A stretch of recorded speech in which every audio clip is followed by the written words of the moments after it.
Alam mo kung anong pinagdadaanan ng pamilya ko dahil sa'yo. Huwag mo idama yung anak ko. Yung anak ko hindi sanay sa hirap. Nagtatago pa ang mga daga. Walang kinalaman ng anak ko sa pinagdadaanan ng pamilya mo. Kapyan! Huwag kang pakialamero! Pakikialam ako ng pamilya mo! Sasabugin mo itong buong ng batang to. May itsura pa naman. Mami! Yung anak ko may sakit, hindi ko madala sa ospital. Pero itong batang to! Putang na tinag-isipin, hindi pinapabayaan mo! Huwag mo nang palalain ang sitwasyon mo. Sinira mo na rin ang pamilya ko. Bitawan mo yung baril mo, sumuko ka na. Damay-damay na tayo.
When you grow up. Now, who wants to answer first?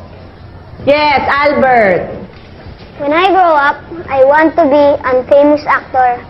Good, Albert. But it has to be a famous actor because famous starts with A. Yes, very good, very good. Who will answer next? Yes, Faye.